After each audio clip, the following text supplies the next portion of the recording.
Let's begin with the basic explanation of the class trial. So your votes will determine the results. If you can figure out who done it, then they will receive punishment. But if you pick the wrong one, I'll punish everyone besides the black and the one to receive everyone else will graduate. Okay then, so first off, let's talk about the murder weapon. Can we all agree that the object that dealt the fatal blow was the dumbbell found at the crime scene? It was covered in blood, and there was nothing else at the scene that could have caused any kind of injury. And the wound on the victim's head is consistent with the shape of the dumbbell. As far as I'm concerned, there's no mistake and no room for doubt on this one. You looked at her head wound? Yeah! That's so creepy! Nice. If you don't mind, I will proceed from here. Let's move on to the discussion of the culprit. Although I believe the criminal behind this heinous act is already quite clear. Like what? For real, man? Chihiro's killer is the fiendish serial killer Genocide Jack. I might know one reason he could be involved. Nani? I found this file while I was looking around at the archive in the library. No, fucking, what? Byakuya handed it to you. You didn't find it. I mean, I know I hate him, but we didn't find that shit. We would have never found that shit if he wasn't there. I guess it's some kind of confidential file the police put together about the Genocide Jack case. What? That's kind of weird as shit, isn't it? What was something like that doing in a library? And why? The why of it is probably more trouble than it's worth. So let's forget about that for now. More importantly, it outlines all the specifics of every Genocide Jack case in exceeding detail. According to the file, there appear to be two defining characteristics in every Genocide Jack case. The first is that a bloody message is found written at the scene of every murder. Oh, that's right, bloodlust! No, it's actually bloodlust. Oh, did he not say bloodlust? It's actually bloodlust. More important is the other characteristic, and it's something that has never been made public. Never been made public? What the hell is it? Why didn't you tell them, Makoto? The other characteristic, the bloody, the victim's position. Apparently in every Genocide Jack case, the killer suspends the body in a certain way. Other than the killer, the only people who could have known about that are higher-ups in the police department and Byakuya. However, Chihiro was most definitely suspended in the same way. So how did the culprit know about this, when only high-level police officials are aware of it? They could have read the file like you do every day in your spare time. You literally admitted it, but whatever. There's only one logical answer I can think of. Because the culprit in this case is the real Genocide Jack. No fucking way! My god. You're saying Genocide Jack is one of us? Yes, in fact, it's Toko. I would actually believe that. But I don't think she did it. I believe that she is Genocide Jack, but I don't think she did it. Huh?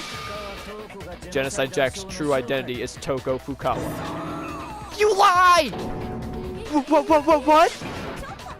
Hey, okay, wait, hold on a sec. Toko is like bloodophobia or whatever, remember? What kind of serial killer is afraid of blood? Is Toko Genocide Jack? The answer is yes and no. Like another riddle? Man, why is this gotta be so complicated? Like I haven't solved a mystery like this back when, you know, I was with the mystery gang, man. It does seem like a riddle in a way, but I feel like I can just see, I think I said see it. Genocide Jack is Toko, but isn't Toko. What does it mean? Split personality.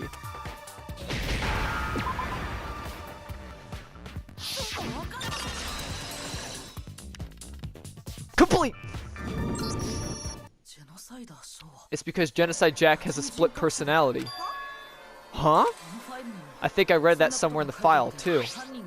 They thought that the suspect might have, what did they call it, dissociative identity disorder? Okay, but still, to go and say that about Miss Fukawa is perfectly acceptable. Toko's strange behavior after seeing a body is proof enough that she has split personality. The one thing that shows Toko could have split personality has nothing to do with her behavior. Her behavior changed, right? In other words, within her is one personality that can handle blood, and one that obviously can't. So when Toko trapped herself in her room, it's because she was scared of Genocide Jack. And that's what she was talking about. She couldn't let him out.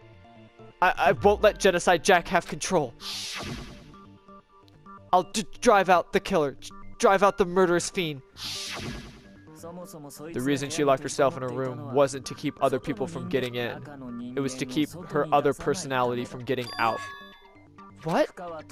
Toko was afraid of the murderous fiend inside of her, of killing even more people. How? Yeah. Oh yeah, how could you know all this? I do believe you misunderstood her. What she's trying to say isn't, how can you know all this? No, what she wants to know is, how could you tell them?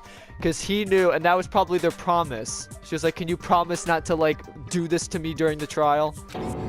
Huh? Last night, just before Kuma gave us his motive speech, Toko and I had a strange conversation. That was her secret, that her secret was she's a serial killer. She told me a most interesting story. She said a murderous fiend lived within her, and that she was afraid it could appear and attack at any time. And that trepidation is what caused her to have such a bleak attitude. Isn't that right, Toko? That was the promise that he broke. Well, the opening act is nearly finished, and that's what's left is to hear from the person in question directly. The person? You don't mean... Toko's body suddenly lunged backwards. A huge thud echoed across the courtroom. But in the next second... Uh-oh. Here it is. Well, hello there! It's me! Is it me you're hoping to see? Yeah, what the heck? So you figured it out, huh? Well, whatever. What are you gonna do? I'm the ultimate murderous fiend, Genocide Jack. Or better yet, let's go with Genocide Jill. What the fuck is this? Toko, what happened to you? Not Toko, that's a loser name. And and what happened is a textbook split personality. So, so what if one of them happens to be a serial killer? You should turn a blind eye to one's faults. Like, she's so intense, man. Like they say, sound in murderous mind, sound in murderous body. This one is different from the one we've come to know. Yes, well, the world is composed front and back, you know. Just like how every ending has a top and a bottom, or how in the depths of every truth lies a little lie. Behind every dark and gloomy soul lives another that shines as bright as the sun. This is the murderous fiend, Genocide Jack. This is beyond insane. Miss Jack or Jill, can I ask you a question? What's up? Some of us think you might be the mastermind behind our entire situation. What are your thoughts on that? Well, I'll tell you, I'm the mastermind of all masterminds. Just kidding. Then it's not true? Of course it's not true. How dare you try to link me with that creepazoid? Another thing, the police and government and society in the outside world are totally powerless. I mean, they just let that idiotic bloodthirsty maniac go buck wild all over town. Sure, I'm a bloodthirsty maniac, but life is pain, right? To live is to hurt other people. It's a necessary evil if you want to survive. The act of living itself causes pain for everyone. Just kidding again. Dots. This should be enough to convince you. This murderous fiend is responsible for Chihiro's death. There's clearly a motive, so there should be no doubt. A motive? Not really. Remember what Monokuma told us. If someone didn't murder and graduate within 24 hours, an embarrassing memory or secret would be revealed. Well, let's assume that Toko's secret was about Genocide Jack. If a secret like that came to light, Toko's life would have been undoubtedly been ruined forever. So she had a very clear motive to never have that side of her exposed. Interesting. Very, very, very interesting. But sorry, as much as I hate to admit it, I'm not the culprit. Huh? But I can't imagine anyone other than you that could have murdered someone in such a bizarre fashion. Maybe so, but nevertheless, it's the truth. Do you really expect us to believe you? Yeah, I could never believe a word you say, you monster. Dots. Maybe she's totally right about that. But something's still bothering me. What she said, I need to get some more details about all of this. Oh yeah.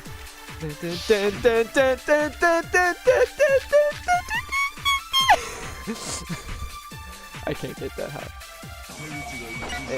It does not match. Shigato!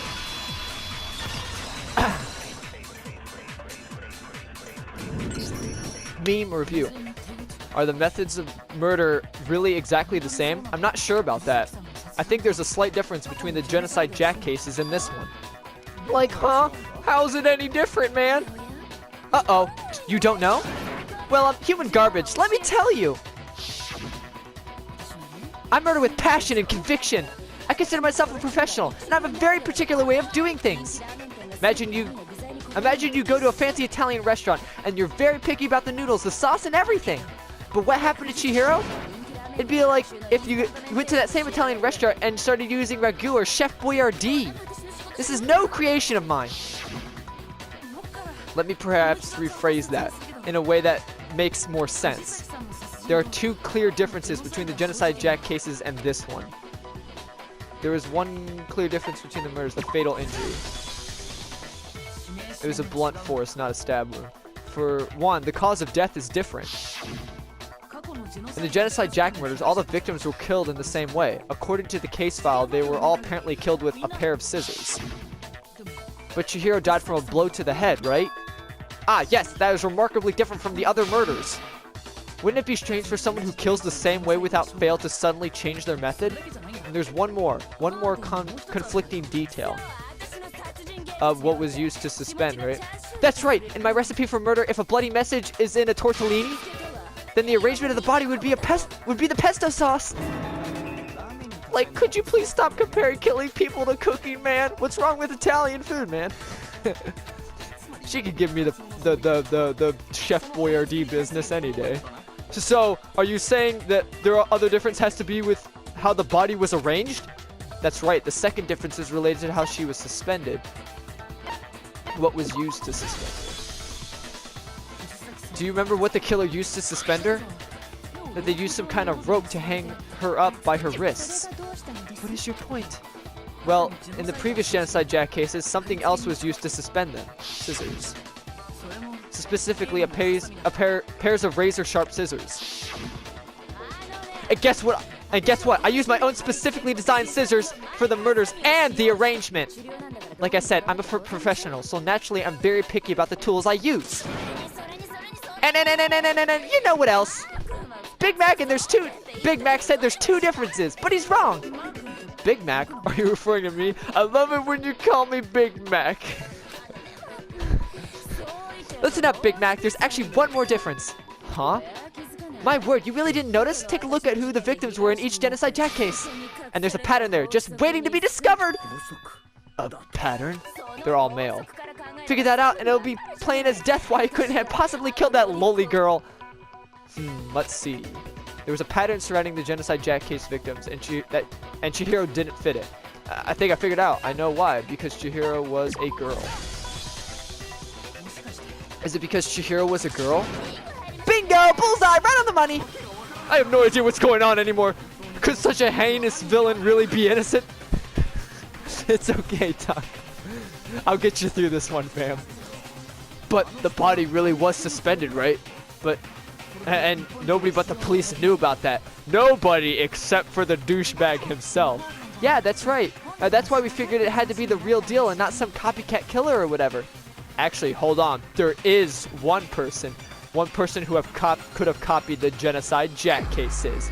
The douchebag himself, who fucking openly admitted to everything. Byakuya, it's possible you could have found out, isn't it? You'd have no problem gaining access to a classified government documents or internal police records. Plus, you'd already looked through the Genocide Jack case file before all this happened, hadn't you? Dots. Are you saying Mr. Togami did it? Dots. Then the reason he pushed the theory of Genocide Jack being the killer so hard was because he wanted to pin the crime on her. So he arranged the scene in disguise to make it look like I put my stamp on it. An adorable glasses man was behind it all. I'm on fire! Well, Byakuya, what's your response? I see. So now the suspicion falls on me. Then I must ask, When would you say I began acting suspicious? Surely you must have an answer. At the beginning of the investigation, when you said, let's investigate the girls' locker room. Looking back and thinking about it now, the way you were acting right before we discovered the body was a little strange. And the locker rooms, they're suspicious. Very suspicious indeed, wouldn't you agree? Huh? Suspicious? It seems nobody searched the locker rooms. Let's start with the girls' locker room. You wanted to go to the girls' locker room right away, right? But since you're a guy, I should have naturally thought of the boys' locker room first. Is that what you want to say? The victim was Chihiro, a girl, hence why I said we should check the girl. How would you know it was... But that's what we're saying. How would you know a girl was killed? A guy could have just been killed easily in the bathroom. There we go, before the body was found. Acting weird, how? How would you know it was Chihiro?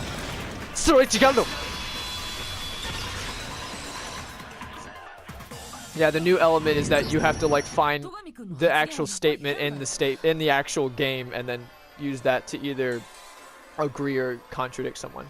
I'll tell you what's strange about that, because up until we actually discovered the body, we couldn't have known who the victim was. So your claim that you went into the girls' locker room first because Chihiro was the victim doesn't hold up. I see. That's a good answer, I must admit. Interesting. Very interesting indeed. But your reasoning is still too weak.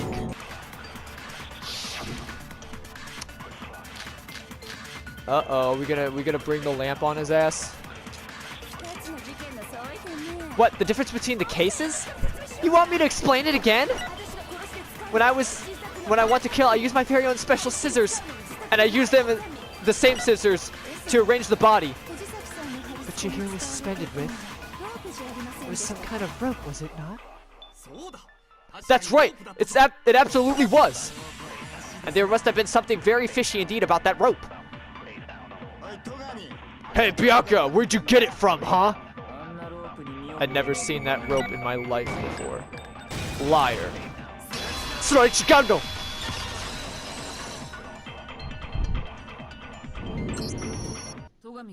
Actually, I'm pretty sure you have seen it before. I really emphasize that have. It came from like the back of my throat, damn. I don't know if you heard, I don't know if the mic picked that one up. I was like, have. Because you see the rope, or should I say, that extension cord. What? An extension cord? Bianca, you used the extension cord in the library more than once, haven't you? And that same extension cord that was in the library all this time went missing after the murder. And there's no way someone who uses the extension cord as much as you do wouldn't discover that fact. Then Bianca must be the one who took the extension cord. I can't imagine any other possibility. That's really what you think? Then your conclusion is something like this. I killed Chihiro in the girls' locker room, then hung her up and wrote that bloody message. I intentionally made it look like that Genocide Jack was behind it. Is that about right? He's doing it again. He's totally calm, totally unconcerned because he didn't do it. We're forgetting about the bathroom, the locker room switch thing. We can't, it's not him. It's not him. There's the whole locker room switch we gotta clear up. As if he's not even involved. Wait, not even involved? What's wrong? I asked you if you think that's what happened. Hell yeah, that's what happened. So what is it? So that's it, right? Bianca is the killer. I don't disagree with not disagreeing. He kept calling it this a game, right? So he'd be totally willing to do something like this to win. I'm sorry, but can we hold on just a second? I think we need to talk about this a little more. Huh? Like, do we really need to? Like, we've already decided who did it, man. I know, but still, there's something that's still bothering me. Is that it? Is that right?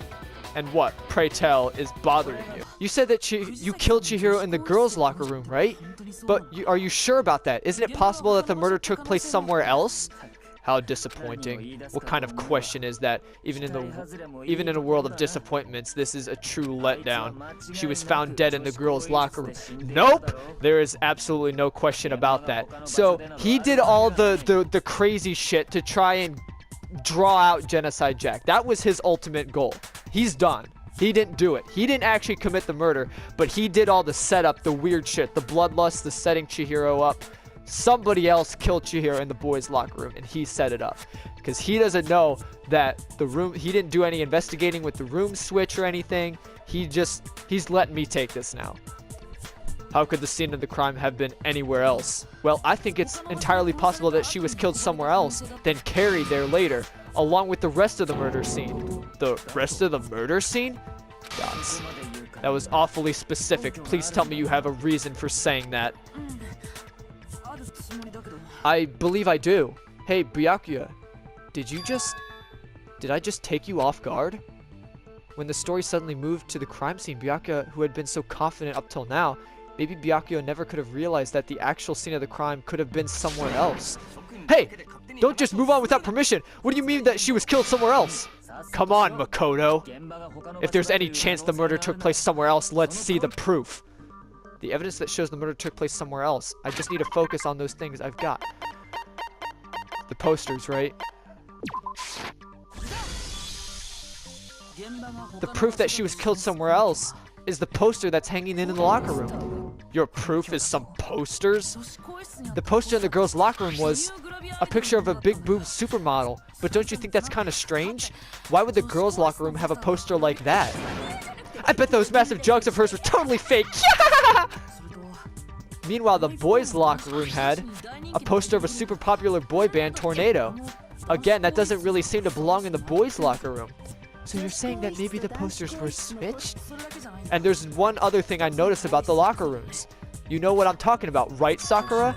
You're referring to my protein coffee, aren't you? Protein coffee? While I was in the girls' locker room earlier, I spilled some protein coffee on the carpet. But I noticed that after the murder, the stain had been totally scrubbed away. No, that's not that the stain was scrubbed away. It was moved.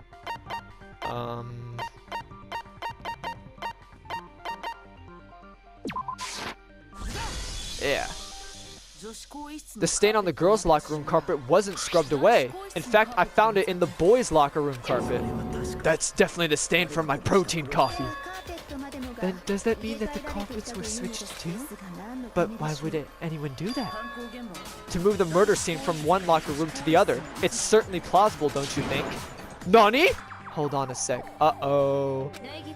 I agree with you, though. I think you're on the right track. What the? You finally decided to open your mouth, and that's what you're going to say? There's no way she could get into the boys' locker room, right? So, why are you so sure she couldn't get in? There's still one other way she could have gained access. What? What are you talking about? What other way is there? Well, to explain that, why don't we take a little break from the trial? I'd like you all to come see something. Wait! Just what do you think you're doing? Don't worry, this will make the whole trial more exciting. I'm sure that thought must please you. Huh? It makes things more exciting? Alright then, I declare an official class trial recess. Huh? For real? Now then, what do you want to show us? It better not be boring or I'll be very unhappy.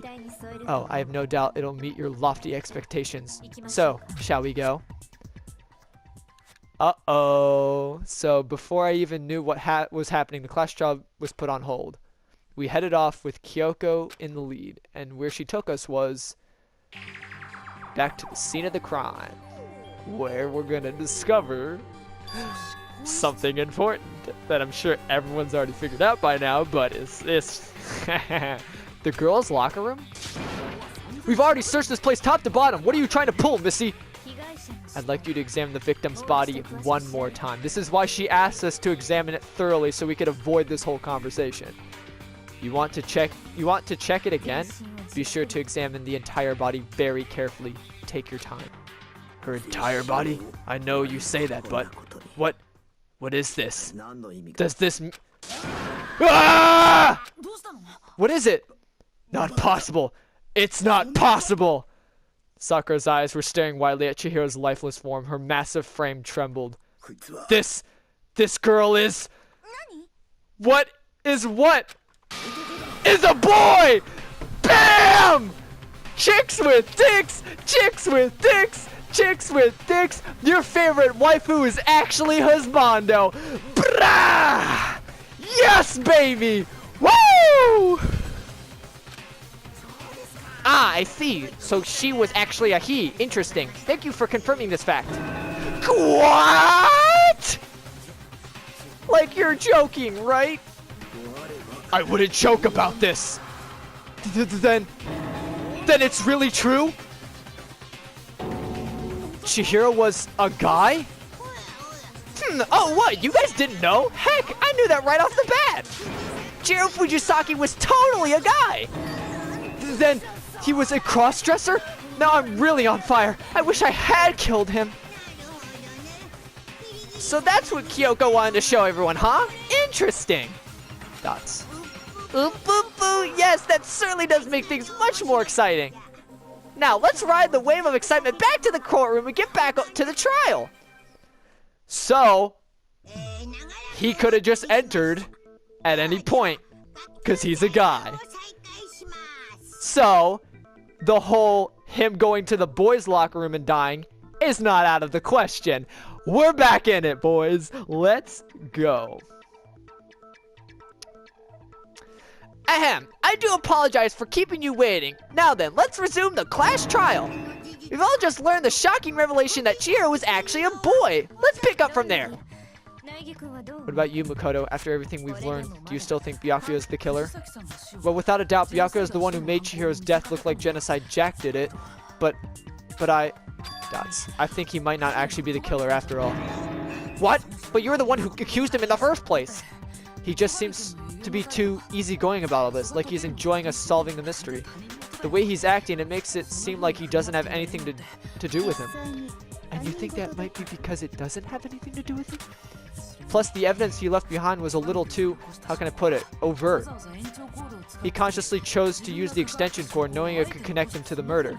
At least that's how I see it. Dots. And Byakuya, when you found out that the murder took place in the boys' locker room, it seemed to rattle you. And then again, when you found out that Chihiro was actually a guy, if you were really the killer, that stuff wouldn't have any effect on you. So that's what you're thinking, huh? Well, it bothers me that you don't have any more concrete reasons, but it's fine. I guess I'll mark you as correct for the time being. Mark it as correct? He's right. I'm not the culprit. I just happened to come across the corpse in the girls' locker room and decided to alter it. But if Byakuya didn't do it, then who's the real killer? Who murdered Chihiro? There's one thing that can be sure we know about the killer. This is what I was trying to get at. The killer has to be a guy. Since the crime scene was the boys' locker room, you would need a boys' handbook to get in. Since Leon's handbook is apparently broken, the killer would have had to use their own. In other words, it had to have been a guy. I believe someone else did see the victim before the murder. Before he was murdered. What do you think, Celeste? Now that you mention it, yes, I did see him. Huh? Really? Oh, but I suppose only Makoto knows about this. The rest of you had no idea, did you? That is why you're all making such ugly noises. Whatever, just hurry up and tell us! It was last night, right before nighttime. I saw Chihiro in the dormitory warehouse.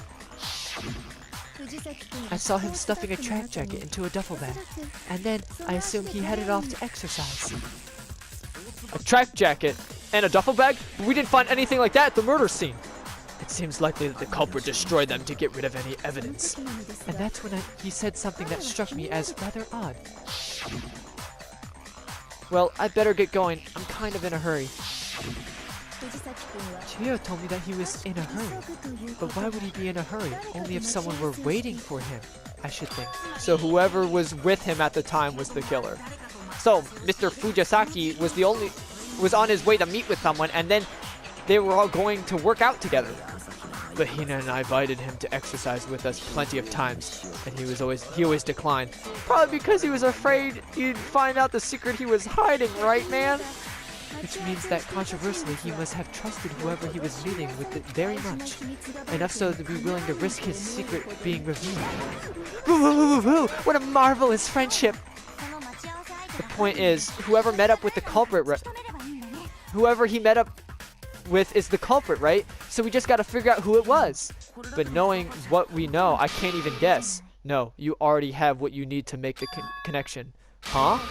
You know who the killer is. Seriously? Who is it? Who's the killer? Think back to the track jacket and duffel bag and the killer disposed of. Focus on the details of these items and it should become obvious who is waiting for him. Are you sure about that? You heard him right, what he just said without even realizing it. Are you saying there's something off about what someone just said?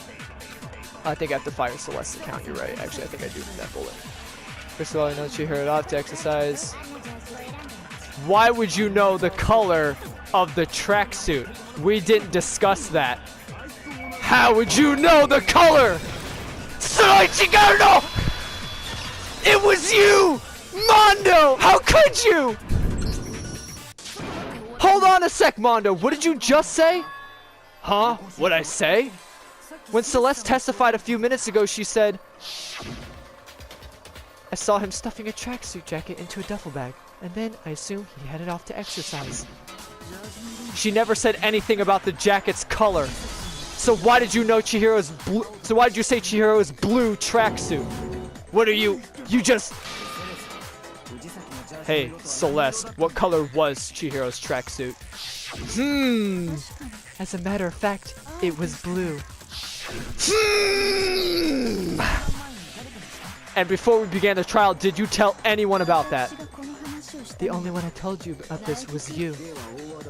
Then Mondo, how did you know about the color Chihiro's tracksuit was? Because I'm sure I'm sure he saw the clothes at some point in the investigation. No, that can't be it. The bag and clothes were surely disposed of by the time we began our investigation. Then the only reason he could have known the color of the tracksuit was if he saw Cherry before he even died. That's the only possibility. Cherry? Are you talking about Chihiro? So, how about it? Did you see the tracksuit or didn't you? Just by chance, I just happened to see it last night. He walked past me as he was carrying the tracksuit in his hands. No, that can't be it either. According to Celeste's testimony, he was in a hurry. She stuffed the tracksuit into a bag in a hurry. It was almost like she was trying to hide it. And just like that, she was gone. Oh, also, yeah, it was hidden until the point of whoever was there with him. When Celeste noticed it, Chihiro made the point of making sure the jacket was completely in the bag. If you just ran into him briefly, you wouldn't possibly have seen the color of the tracksuit. It would appear you've dug your own grave. Perhaps, but you handed him the shovel, didn't you? That's why you said what you did. Focus on the tracksuit and it'll be obvious who he met with. What a bunch of nonsense. Ah, now I understand. It was all one big bluff, wasn't it? Your true intention was to draw a slip of the tongue from the culprit. That's why you said you knew who did it, to put them on edge. That's right. However, Mondo was my target all along. I had my suspicions about him from the very beginning. But why? What made you so suspicious? That's a good question.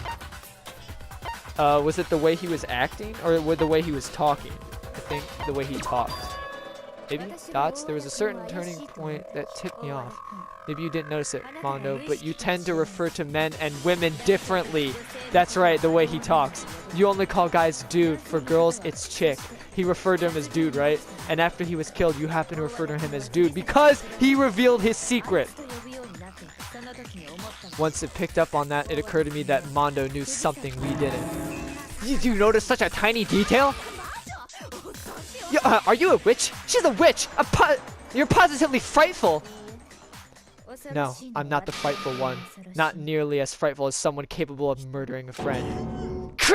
Oh yeah, that reminds me. Hifumi, weren't you telling me you found some evidence? Really? What kind of evidence? Dots. Actually, no. Now that I'm thinking about it here calmly, it might not be all that relevant. Like, geez, you were so yeah. Did your confidence just get up and walk away, man? It's fine, man. Just tell us. If you really insist, then. Here it is. What do you have there? It happens to be an e-handbook. I found it laying on the ground, so I scooped it up. You found it on the ground, right? Then it must belong to...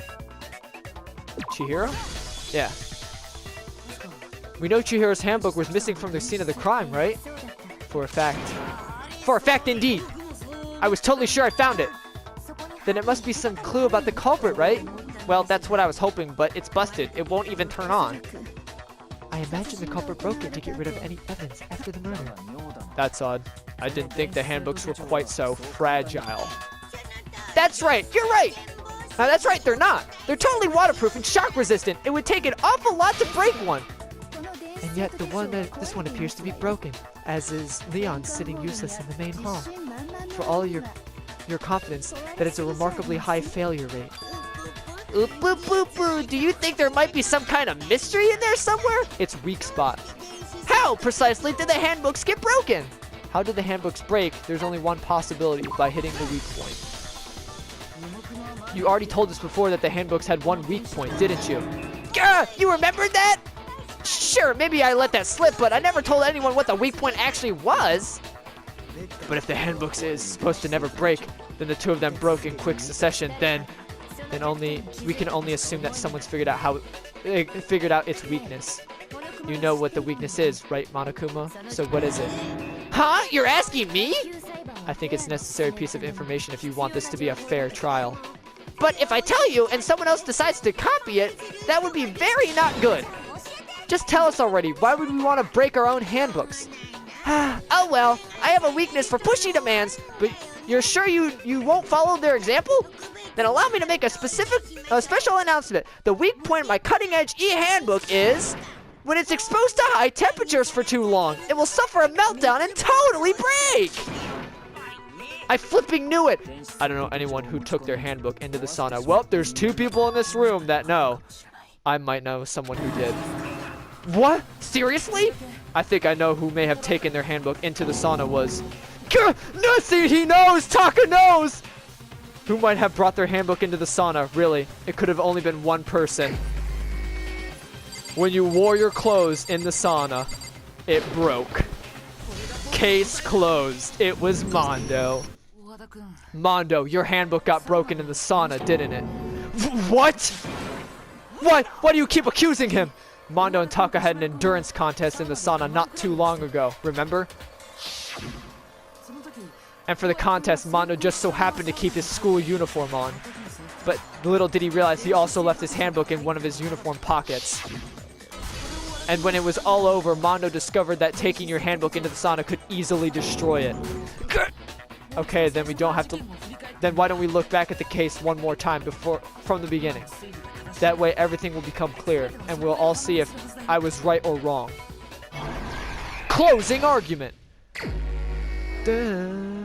Alright, let's do this. First, let's take a look back before the incident.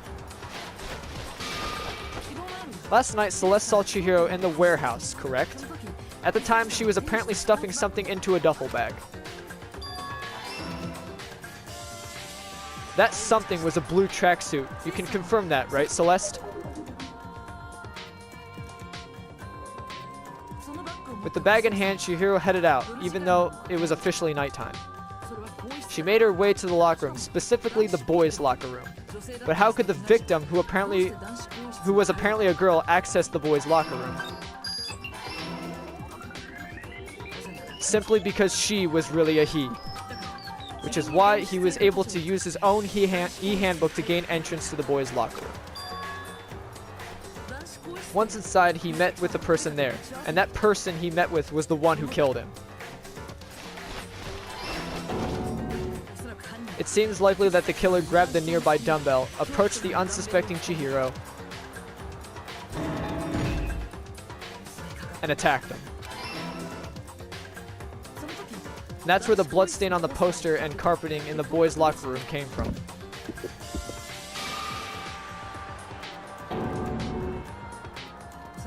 It was likely in the heat of the moment the body was arranged, but the murder itself felt unplanned.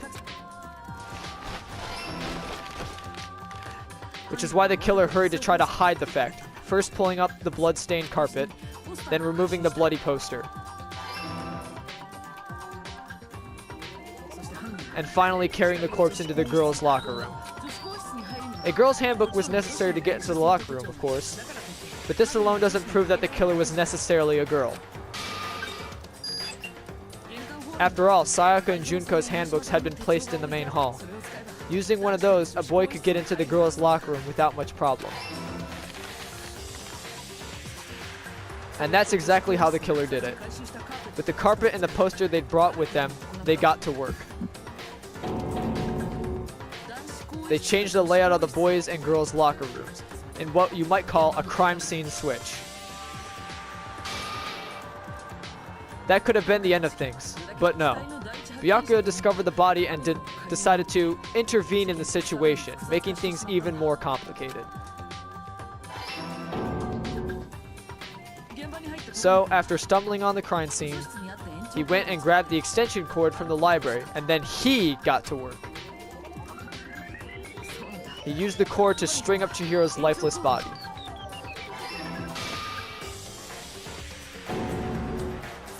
Then, using the victim's own blood, he left a grisly message there at the crime scene. He wanted to create an illusion that Genocide Jack was responsible for the slaughter.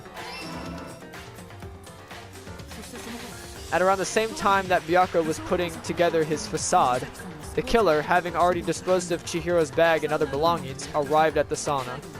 There, they planned to destroy the last piece of evidence, Chihiro's handbook. And just as the killer expected, the steamy sauna was enough to ruin the electronic gadget. Somehow the killer knew that the handbook couldn't stand up to the heat of the sauna. And the reason they knew that was because the sauna had already wrecked their own, they already had wrecked their own handbook. And that's how it all played out. Isn't that right, Mondo Wada? Complete! If my thinking so far is right, Mondo must have replaced this broken handbook with Leon's. In which case, we just have to check each of our handbooks right now. Once we do that, we don't gotta do that. Huh? Yeah. I did it! I killed him. At least he openly admitted it. I'll give him that. Sorry about the last one. I lost tempo. I told you I'm not good with that kind of shit. That's why I don't play rhythm games. Can't catch me doing Beat Saber. Bro, what are you saying? I got no choice, man. After hearing all that, I gotta just give up. Go ahead, Monokuma. Get it over with. Ask for a goddamn verdict. Roger that! Wait, hold on! No waiting, no holding on! Time for the moment you've all been waiting for. Grab your lever and give it a yank! Like my pee-pee. Who will you elect as the Blacken this time around? Will you make the right choice or the dreadfully wrong one? What's it gonna be? What's it gonna be? It's gonna be a burp. It's gonna be me! How did I not think of that one last episode? It's gonna be me! Sorry, Leon, you've been exercised. Oh, was that a good one? Was that a good one-liner? You've been exercised. I guess that doesn't make sense because there's no spirits. Damn it! I thought that was pretty good at the moment. You know, I don't know. Uh-oh, this time it looks like you got it right again. Yes, it is so. The Blacken that killed Chihiro Fujisaki was Mondo Owada. Dots. In case you're wondering, the vote was not unanimous. Kiyotaka chose the wrong answer. You're treading very close to the danger zone, Mr. Ishimaru. You need to be more careful. I refuse to believe it. There's no way. No way he could kill someone. Sorry. What are you apologize? Why are you apologizing? Why? Why? Why did you do it? Well, while you're on the subject, why don't I tell you? That embarrassing memory, that secret he didn't want anyone to know? You know what Mondo did? He killed his own brother! Mondo, the ultimate biker gang leader, makes all the hoodlums and riffraffs across the country tremble. But the only reason he had the chance to join a gang in the first place was because of a certain someone. His brother. Mondo's older brother, name was Diya Owada. Mondo had nothing but respect for him. It was because of Diya that Mondo had ever got a motorcycle. Mondo's brother was his only family growing up. He was the only one Mondo could trust or respect. He wanted to measure up to his big brother, so he imitated him in everything he did. I blanked there, sorry. Mondo was an epitome of a starry-eyed kid brother. Meanwhile, the charismatic older brother had put together a local motorcycle gang, and before anyone knew it, he had grown into the biggest biker gang in the country. Dia, the older brother, number 1 in the gang, and his number 2, his younger brother, Mondo. In the beginning, everything was peaches and gravy. But when Mondo started to think about how he would have to take over the gang from his brother someday, his brother's greatness, his reputation, began to gnaw on Mondo's very soul. And on the night of the Amazing Brothers retirement ceremony, Mondo challenged him to a secret race. And during that race, tragedy struck. The kid brother pushed ahead with reckless abandon, eager for victory, and dashed into oncoming traffic. But suddenly,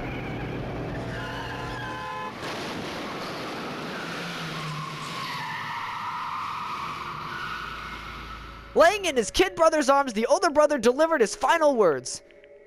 My bad, kid. Sorry, I fucked up. Of course he knew it was his brother's fault, but Dia never blamed him for what happened. Hey, kid. The rest is up to you. No matter what, you gotta keep the gang together. Cause it's the team you and me put together. It's a promise between men.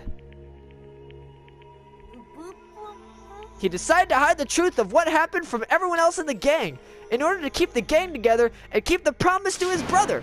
He could never admit to anyone that it was his own weakness that had caused the accident. And as a result,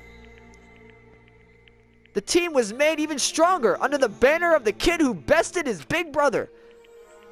Dia was gonna lose to his kid brother, so he got stupid and got himself killed. That became the explanation for what happened. Mondo's lie became the truth. And then that lonely and hateful Monokuma announced the revealing of the embarrassing secrets. At that point, it was clear I would have no problem shedding light on his secret. Mondo killed his own older brother. And no matter what, I couldn't let the other gang members find out. If that happened, everything would have been ruined. Everything me and my brother had worked to create would have been destroyed. His death, all the guilt I've been carrying around, it all would have been for nothing. So that's why I Mondo, after I saw what Monokuma had on me, my head filled with a kind of fuzzy uneasiness and just started swirling around. I never felt anything like it before. I didn't know what to do about it. I wasn't sure what to think or say, but after a while, that fuzzy uneasiness turned itself into a rock-hard lump of anxiety way down in my stomach. And it was right around then that Chihiro asked me to start working out with him. And right there, he told me his secret. Seriously? Jesus! Yeah, I'm sorry I lied to you. But why? Why now? Why are you telling me this all of a sudden? Huh? 'Cause I mean, you've kept that secret all this time, right? If anyone found out, you would... You're right, but I want to change. I wrap myself up in lies. I'm weak. I want to destroy that version of me forever. His words were like a knife in my gut. I felt like he was exposing the lie I'd been living myself. I had to change. I have to change. I don't want to be weak anymore. You're so strong. It can't hurt you, right? Whatever secret Monokuma might tell us. Dots. So what? You're saying I should just say it? You're saying if I really am, I should just be able to tell everyone my secret? Huh? I was jealous. I was jealous of Chihiro's strength. He had the strength to face his own weakness, to try to overcome it. It was the kind of strength I'd never had. So I was jealous of him. And that jealousy broke me. Are you making fun of me? I'm strong? Are you fucking with me right now? I'm not making fun of you. You really are strong, Mondo. I felt like I could hear something starting to creak. Something inside my head. What do you want me to do? What was I supposed to do? Was I supposed to just sit back and let my secret get revealed and ruin everything? What's wrong? Why did you have to tell me all that? Why are you trying to rub my failure in my face? No, I just really admire you. I admire your strength. That's right, I am strong. Strong. I'm strong. Strong. Stronger than you. And stronger than Dia! I don't remember anything after that. When I woke up again, he was laying at my feet covered in blood. I had a dumbbell in my hand, and I was just staring at him, down on the ground. Hey! Dots. I killed him. I killed Chihiro. Even after all that time, I'm still just as weak as I've always been. And thanks to that, I did something I could never take back. Mondo. He was normally so aggressive, so angry. He hid that weak side away from everyone. That was his secret. A weakness like that lived in his heart like his, and it turned him cold-blooded.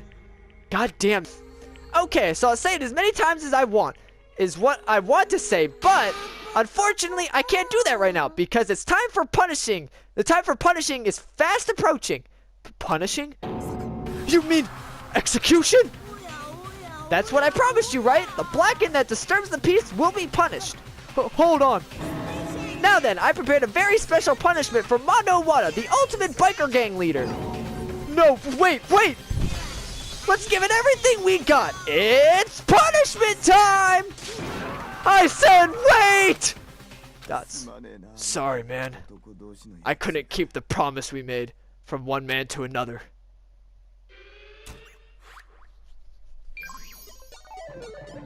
Game over. Mondo has been found guilty. Time for the punishment.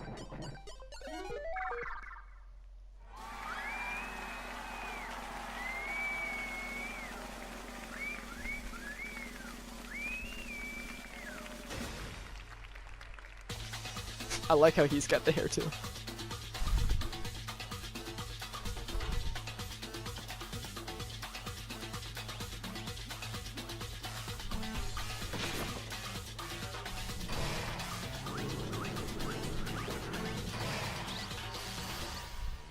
The Cage of Death.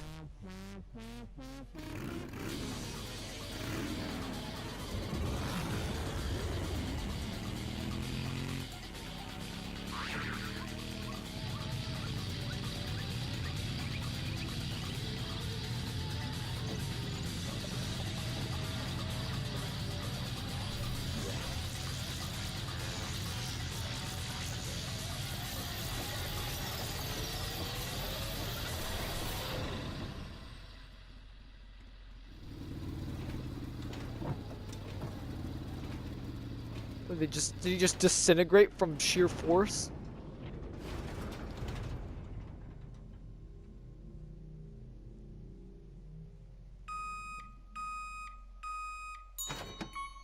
Not Mondo Butter!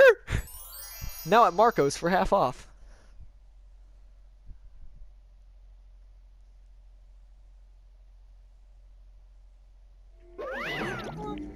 Laugh at death, and your soul will forever be at peace. It can't be. My brother. What a disappointment. This is the end of the game. Byakuya? He's probably gonna tell us that he probably fucking saw that Mondo walk out of the bathroom and knew who it was all along. Because obviously, how would he discover the body if he, you know what I mean? Unless he's just walking around, like, aimlessly in the girls' locker room. He must have saw Mondo exit. You're completely insane, you know that? A game? One of our friends is dead. Do you realize that?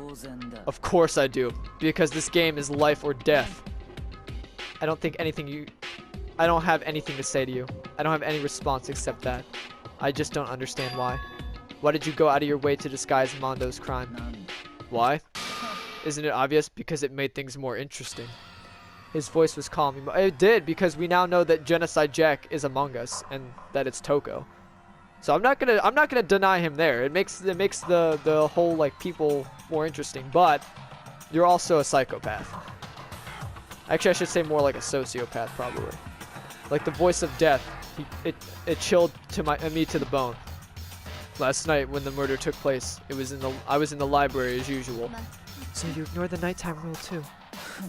That rule never mattered to me. I don't recall agreeing to it.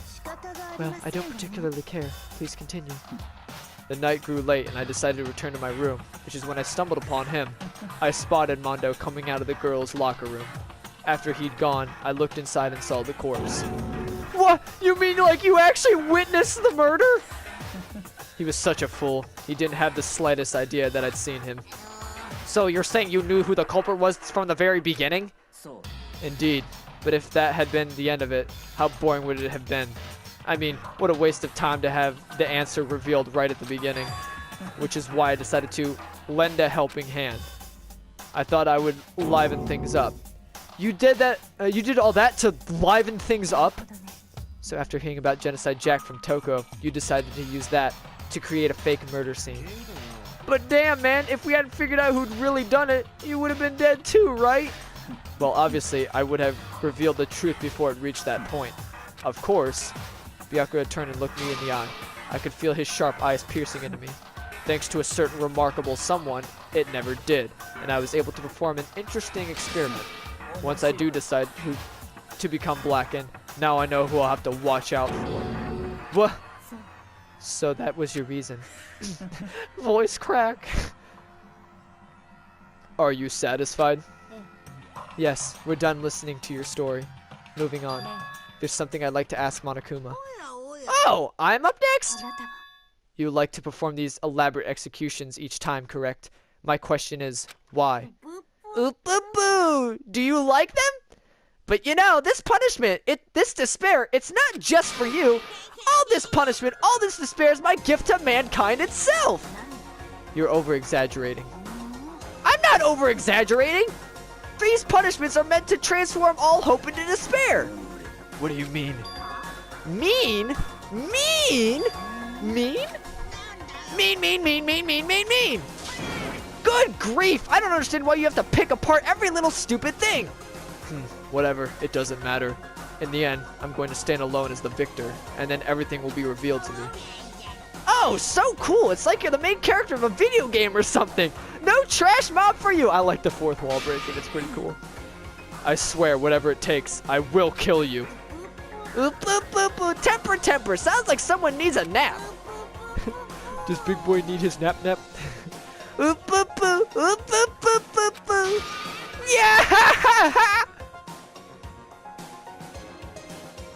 Monokuma's laughter peeled across the courtroom and a curtain closed on the case of Chihiro and Mondo. I just need to get stronger, Mondo. Stupid, I'm not gonna let you get that chance. But I knew that wasn't the end. The killing game would still continue, because the mastermind wouldn't let it end. For those of us who were still alive, our worst fear of despair kept on multiplying.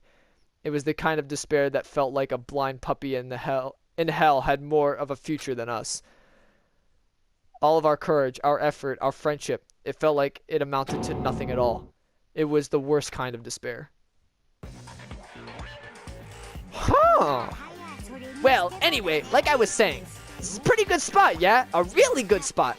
Anyway, isn't it amazing how that girl went and killed someone before things even had a chance to get boring? Once things really get moving, it'll be like a roller coaster. There won't be any stopping it. Fear and despair charge forward at a speed nothing can hope to match. But I must admit, I'm disappointed. I went through all the pain and effort of making you a part of the group and you couldn't play your part? Do you remember you were supposed to make the first move, right? Well, no biggie. Nothing we can do about it now, so just do your best and make things more exciting from now on, okay? After all, that's what everyone wants to see. Dots. There's one, I don't know who to. There's one thing I'd like to ask you. As long as you don't want to know my measurements, fire away. Who is it? The 16th high school student, I mean. What? My, you really took me by surprise there. I know I said you could ask anything, but super denied, ultra denied, demonic denied, because you see, that's my ace in the hole. And nobody would be dumb enough to reveal that, right? No matter how close they were to their friends. Dots. Chapter 2, Boy's Life of Despair. The end. 10 students remain.